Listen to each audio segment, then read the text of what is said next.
The sound that pulls you from a shallow, fitful sleep is not gentle. It is the brazen call of the Cornu, a horn blast that cuts through the pre-dawn chill of northern Britannia. It isn't an alarm of attack, not this time. It is simply the signal for another day. The same as the day before and the day that will come tomorrow. The first task is always the same, preparing your gear.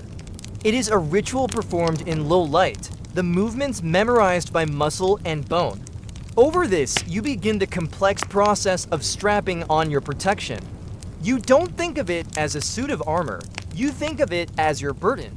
The soles are studded with hobnails, providing grip on the muddy tracks and paved Roman roads. But they offer little protection from the cold, and even after months of marching, they still have a way of rubbing your skin raw, promising blisters that will be your companions on any long patrol.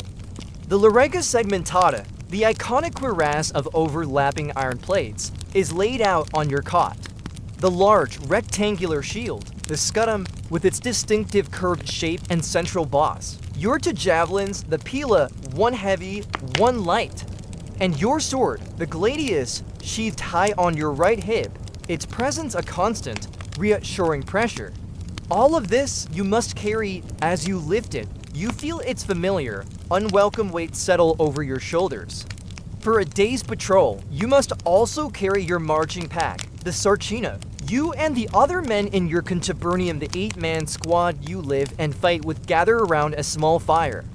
The food is what it always is, a piece of Panis militaris, a type of hardtack bread, so dense and dry it feels like chewing on wood. You soften it in a cup of posca, a drink made of sour wine or vinegar mixed with water. It is not pleasant, but it is hydrating, and its acidity helps to kill bacteria in the local water. Sometimes there is a thin porridge of wheat or barley, but it is always bland, meant for sustenance, not enjoyment. This is a heavy wooden pole carried over your shoulder, from which hangs everything you need to survive: a leather satchel with your rations, a cooking pot, a small shovel, a water skin, and a bedroll. The total weight of your gear, armor, weapons, and pack is immense, a crushing load that is the defining physical reality of your existence. It is a dull, familiar ache in your shoulders and back before the day has even truly begun. Each leather strap must be threaded and pulled tight, a harness of iron and hide that will be your constant companion until nightfall. You can feel the cold of the metal through your tunic. Outside your leather tent or the cramped, dark confines of the timber barrack block, the world is a wash of gray and deep blue.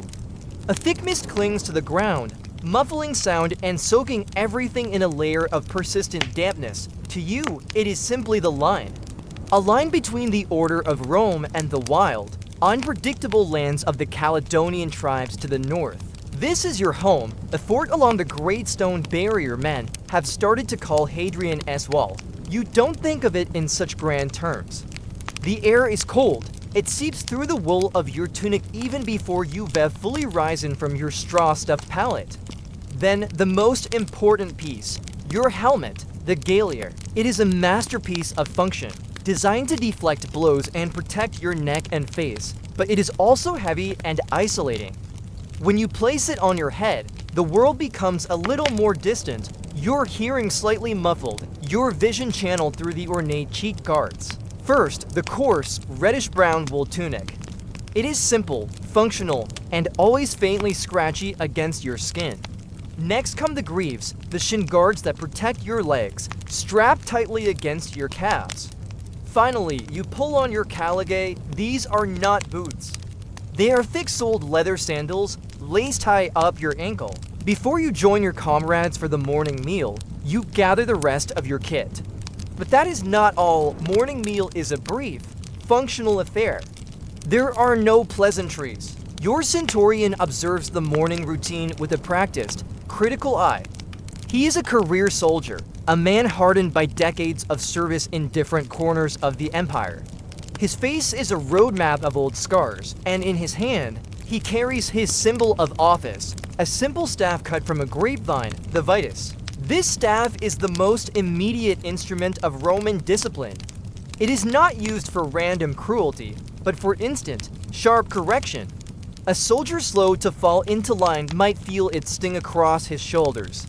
The focus is on the rhythm of the march, on placing one foot in front of the other, on maintaining your spacing in the column.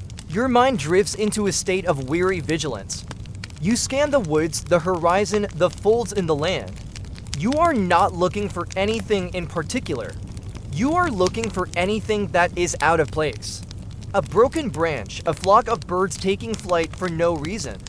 A flicker of movement in the distance, a sloppy drill movement might earn a sharp rap on the helmet. The sheer, soul-crushing boredom of walking, watching, and waiting, all while carrying a weight that never ceases to press down on you. The Vitus is a constant, physical reminder of the unyielding order that separates a Roman legion from a barbarian horde. You stare into the oppressive darkness, your eyes straining until they burn. You are counting the minutes until your watch is over, until you can stumble back to your barrack room and collapse onto your pallet. Armor to clean and oil to prevent rust, a constant battle in this damp climate. It is a heavy, dreamless state of oblivion, a brief respite from the ache in your muscles and the cold in your bones. It is the only peace you will know before the cornu sounds again in the unforgiving dark, calling you to repeat the cycle all over again. Weapons to sharpen.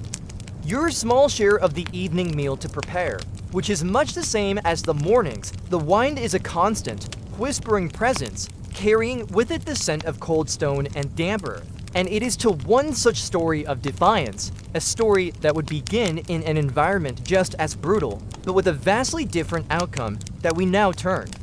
The whisper of the wind can sound like a voice.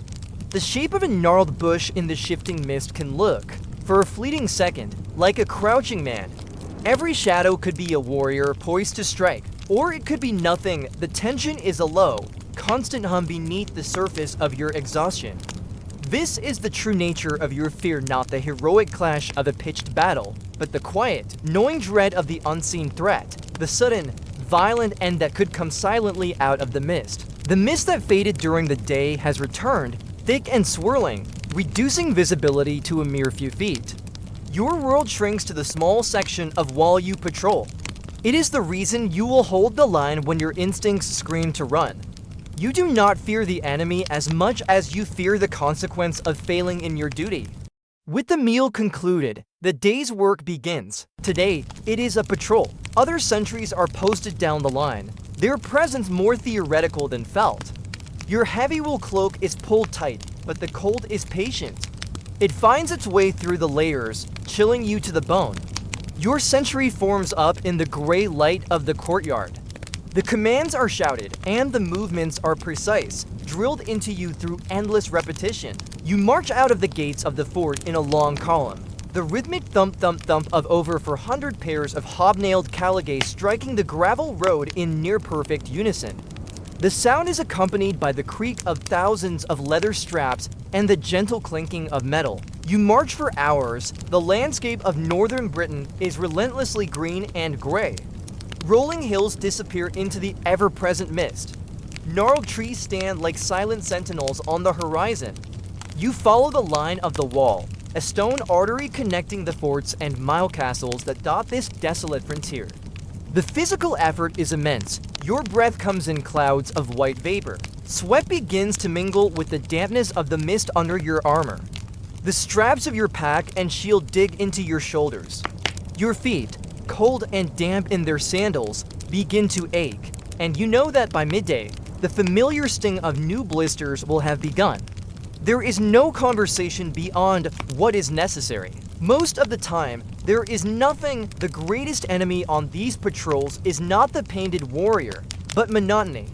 As evening approaches, you return to the fort, your body screaming for rest. But the day is not over. There are duties to attend to. And then, perhaps the most challenging part of your existence here, sentry duty. Imagine yourself standing on the stone rampart of the wall as true darkness falls.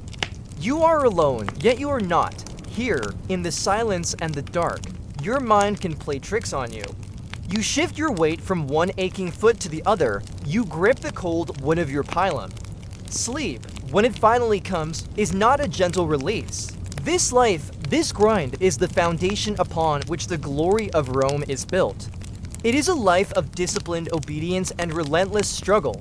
But the Roman world was not only defined by the disciplined and the obedient, it was also challenged by the desperate and the defiant. The disciplined legionary we left on Hadrian's wall was a symbol of Rome's power, a man whose individuality was subsumed into the collective will of the empire. He endured hardship for a purpose he understood, the defense and expansion of Roman order. But the empire was vast, and not all of its subjects lived within this rigid, predictable structure. Here, we find a man whose name would echo through eternity as a symbol of rebellion, Spartacus. He may have once been a soldier himself, perhaps even an auxiliary in the Roman army, before desertion or capture led him down the dark road to slavery. Whatever his past, his present is a state of absolute subjugation. He has been sold to a man named Lentulus Batiatus, the owner of a Ludicid gladiator school. He carried within him a memory of freedom and a charisma that could ignite the embers of hope in others who had long since forgotten its warmth. In the year 73 BC, Spartacus and a group of around 70 other gladiators decided they would rather die fighting for their own freedom than for the amusement of others. And here, something remarkable began to happen. Word of their escape spread like wildfire through the estates and plantations of Campania. They dispatched a praetor, Gaius Claudius Glaber, with a militia of some 3,000 men to crush the uprising. Glaber did not treat Spartacus's force as a real army. 2 more Roman legions were dispatched, and Spartacus defeated them both, using clever ambushes and superior knowledge of the terrain. He understood that his army of former slaves, though brave, could not match the professional legions in a direct, pitched battle. He relied on speed, surprise, and the Romans' own arrogance. He simply blockaded the only known path down from Vesuvius, content to wait and starve the rebels into submission. Other runaway slaves, shepherds, and impoverished farmhands, the dispossessed and the desperate of the Roman countryside began to seek them out. His small band of gladiators swelled into a small army. Their initial breakout was not a glorious battle, it was a chaotic scramble. They armed themselves with what they could find in the kitchen, cleavers, knives, and roasting spits. They fought their way past the guards and fled from Capua, a small, ragged band of escaped slaves. Many lived lives of brutal servitude, their bodies and wills belonging to others. It is from this world of chains and servitude that our next story emerges. It is not a place of military discipline, but of cultivated brutality. The air is thick with the smell of sweat, hot sand, and the metallic tang of fear. The sounds are a constant cacophony, the clang of wooden training swords, the grunts of exertion, the sharp, guttural shouts of the trainers, the lanistae. He had his men gather the wild vines that grew thick on the slopes of the volcano and weave them into long, sturdy ladders. Under the cover of darkness, his forces used these ropes to rappel down a sheer cliff face on the opposite side of the mountain.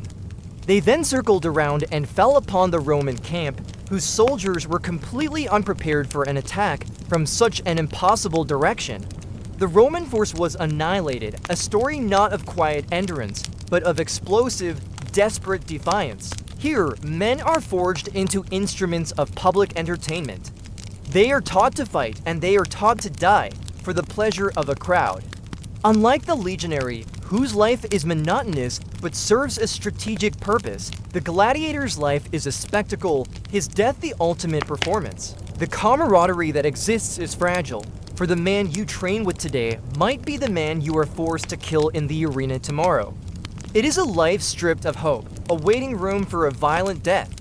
Our focus shifts from the cold mists of Britannia to the sun-baked dust of southern Italy, to the city of Capua, nearly a century before our legionary stood his post. History tells us he was a Thracian, a man from a land known for its fierce warriors. Imagine this place.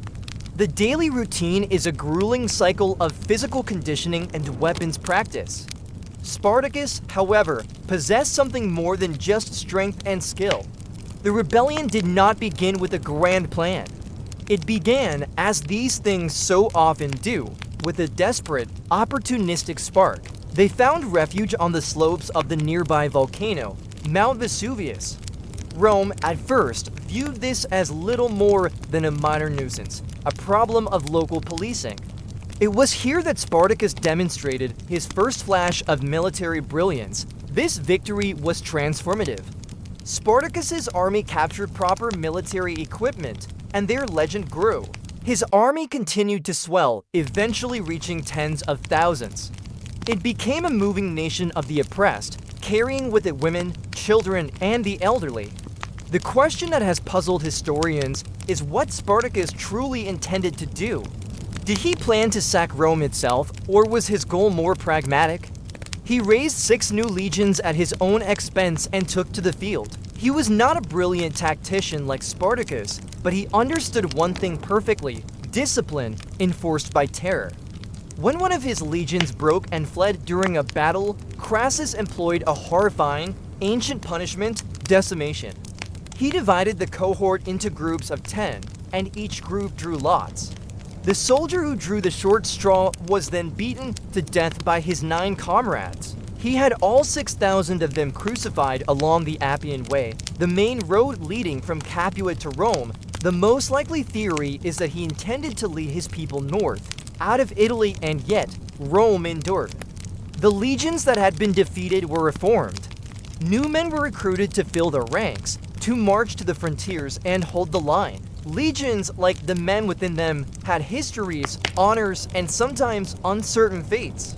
The story of one such legion, a unit that served in Britain not long after the wall was built, is a story not of rebellion, but of a profound and unsettling silence.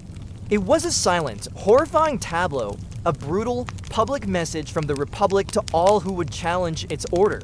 The men who hung there were a testament to the brutal calculus of Roman power. Their fight for freedom had ended here, serving as a grim warning for generations to come. And over the Alps, where they could disperse and return to their original homelands, to Gaul, to Germany, to Thrace. A plan to hire Cilician pirate ships to ferry his army to Sicily fell through, leaving them trapped in the toe of Italy. Crassus constructed a massive wall of earth and timber 37 miles long, completely sealing off the peninsula and cutting off Spartacus from any escape to freedom. In 71 BC, with starvation looming, the rebel army finally turned to face Crassus's legions in a final, desperate battle. The fighting was said to be ferocious. Spartacus himself fought with incredible bravery, attempting to cut his way through the ranks to kill Crassus personally. But his ragged army, for all its courage, was ultimately broken against the disciplined might of the legions. Spartacus fell in the chaos of the battle. His body was never identified. By now, however, Rome was no longer underestimating the threat. The Senate, deeply humiliated by the repeated defeats of its legions at the hands of slaves, turned to the one man they believed had the wealth and the ruthlessness to end the rebellion: Marcus Licinius Crassus. Crassus was one of the wealthiest men in Rome, and he embodied the Republic's unyielding power. The act itself was brutal, but its purpose was psychological. Crassus was sending a clear message to his own men: you will fear me far more than you fear the enemy. It worked. His legions became steady and disciplined, a relentless wall of iron closing in on the rebel army. Spartacus and his forces were pushed further and further south. The end, when it came, was inevitable. The rebellion was over, but Rome's vengeance was not. Crassus took 6,000 survivors captive. He wanted to create a monument to the price of defiance, a lesson that would be seared into the memory of every slave in Italy. For over 120 miles, crosses lined the road. The story of Spartacus shook the Roman Republic. It revealed a deep vulnerability at the heart of its society. The Roman army was the skeleton of the empire, a framework of unparalleled discipline and logistical might. Legions were raised, they served for generations, they won glory on distant fields, and they were eventually retired. Their histories were recorded, their victories carved into stone, their standards revered. They were constant. It fought in Spain, earning its title, Hispania. It was one of the 4 legions that formed the invasion force of Britain in 43 AD, a spearhead of the Roman conquest. It suffered grievously during the Boudican Revolt, losing perhaps half its men in a desperate battle, but it was rebuilt, reinforced, and it endured. But sometimes the record simply stops. A unit that existed for centuries can march over the horizon of history and never return. A disciplined column of men, so confident in their training and strength, finding themselves lost in a landscape that does not obey their rules. For a long time, this was the accepted truth. Modern archaeology and a closer reading of scant clues have presented other, perhaps less dramatic, but equally plausible theories. In the city of Nijmegen, in the modern-day Netherlands, archaeologists found tiles stamped with the emblem of the 9th Legion. These tiles suggest that at least a detachment of the 9th was stationed there on the Rhine frontier sometime after its last appearance in Britain. Perhaps the entire legion was moved there to fight Germanic tribes, and it was there, in the dense forests of Germania, that it met its end, weakened or destroyed in a later, unrecorded conflict. A land of bogs, thick forests, and hills that seem to move in the fog. Harassed by an enemy that does not fight in the open but melts back into the trees, the slow dwindling of supplies, the erosion of morale, and then a final, catastrophic engagement where Roman discipline was not enough. A legion wiped from existence, its eagle standard lost, its memory buried in an unmarked, unknown grave. This is the story of one such unit, a story that is not a narrative of events, but a narrative of absence. From there, it patrolled the north, pushing back the Celtic tribes and securing the frontier. We have inscriptions that tell us the 9th was rebuilding the fortress at York-in-Stone in the year 108 AD. The Legion is present, accounted for, and active. It held that the 9th marched north from York into the untamed lands of Caledonia, modern Scotland, to quell a major uprising of the northern tribes. Sometime around the year 117 AD, the story goes, the Legion was ambushed, surrounded, and completely annihilated in the mists and forests of a hostile land. It is the enduring enigma of the 9th Legion, Legio Nona Hispana. The 9th was a distinguished legion with a long and storied past. Its eagle standard had seen service with Julius Caesar in the Gallic Wars. No further inscriptions mention it. No military rosters list it as being stationed there. In the meticulous, almost obsessive bookkeeping of the Roman Empire, a unit of nearly 5,000 heavily armed, professional soldiers simply ceases to be. It is as if they marched out of the gates of Abracum one morning and were swallowed by the earth. For decades, the 9th Legion was a fixture of Roman Britain. Its primary fortress was at Abracum, the city we now call York, and then silence. After that date, the 9th Legion vanishes from all known records in Britain.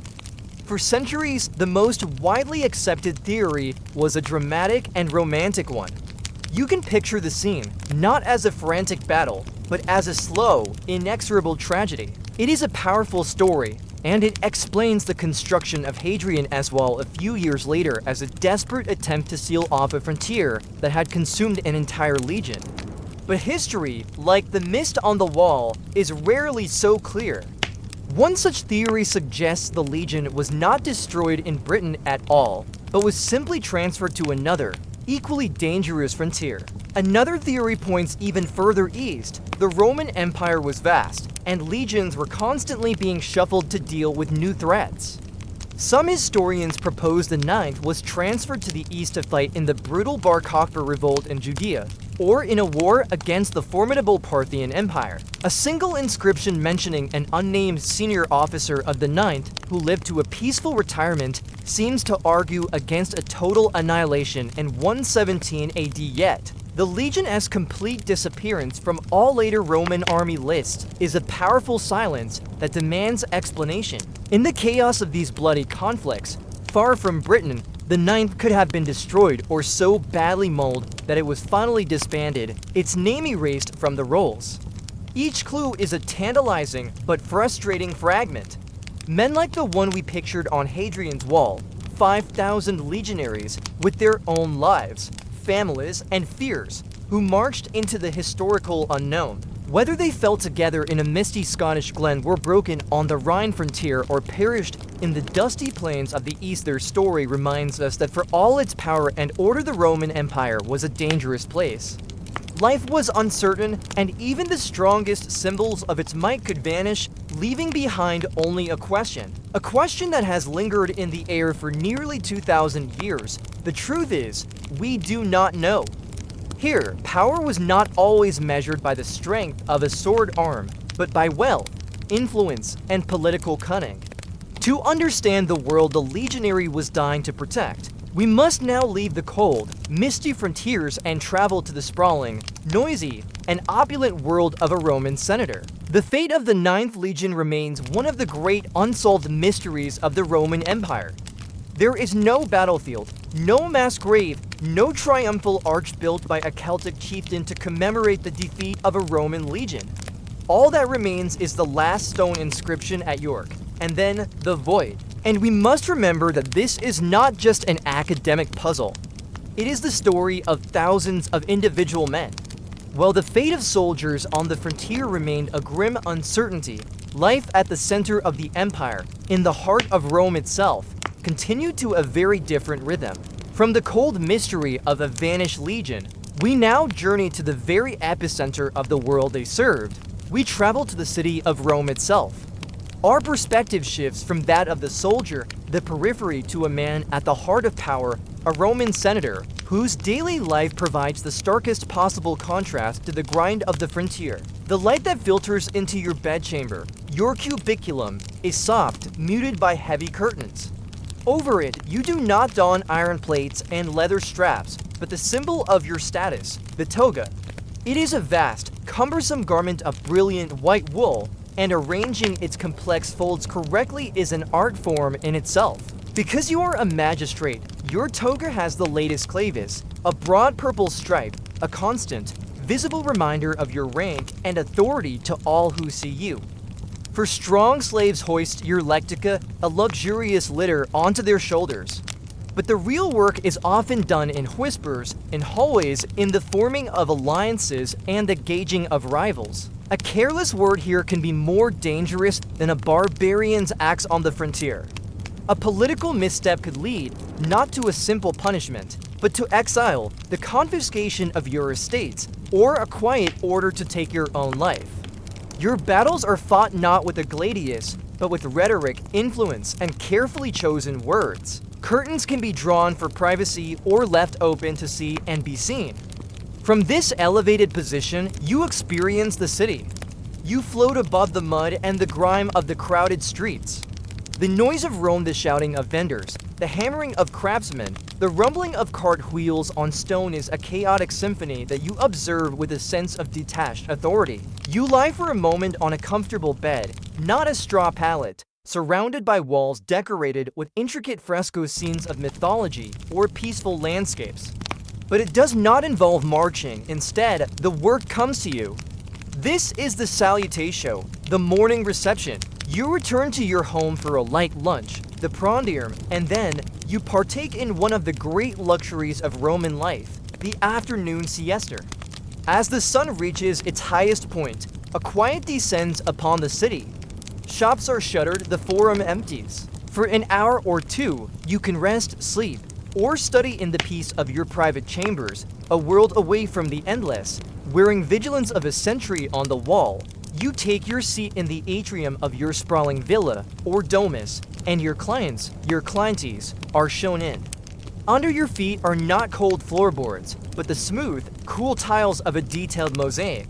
They are merchants, poets, minor officials, or even freedmen. They come to you for legal advice, for financial assistance, for a good word with someone more powerful. In return, they offer you their loyalty, their vote in assemblies, and their presence as an entourage, a living display of your influence when you move through the city. The process is formal and dignified. Voices are kept low. It is a quiet, daily affirmation of your place in the social hierarchy. The air is not damp and misty, it is still and warm. Your day does not begin with the blast of a horn, but with a gentle touch from a trusted slave. The process of dressing is a calm, unhurried ritual performed for you by your slaves. The simple wool tunic is of the finest quality. After a light breakfast of bread, fruit, and perhaps some honeyed wine, your workday begins. These are men of lower social standing who depend on your patronage. When the morning's business in the home is concluded, you must go to the forum. You do not walk, you are carried. In the forum, you might proceed to the Curia, the Senate House, a building of imposing simplicity. Here, the great matters of state are debated. After the business of the morning is done, the city slows down. Re-energized, you proceed to the highlight of the social afternoon, the public baths, the Balnear. This is not simply about hygiene. It is the center of Roman social life. Here, slaves will use olive oil to clean your skin, scraping it off with a curved metal tool called a strigil. Finally, you take a bracing, invigorating plunge into the cold pool of the frigidarium. The entire experience is a journey of the senses designed for leisure, health, and networking. You leave your toga with a slave in the changing room, the apodyterium, and begin the circuit. You don't eat a simple, functional meal from a pot. We have stood in the cold mist of Britannia, feeling the familiar ache in a soldier's shoulders, his life a testament to discipline and endurance, who challenged an empire for the simple profound idea of freedom, a rebellion that ended in a terrible silent message along the Appian Way. You host a lavish, multi-course banquet in your triclinium, or dining room. You and your guests, other men of similar rank and wealth, recline on 3 large couches arranged around a central table, and privilege that existed in another universe from the men who guarded its borders. You might exercise first, perhaps lifting weights or playing a ball game.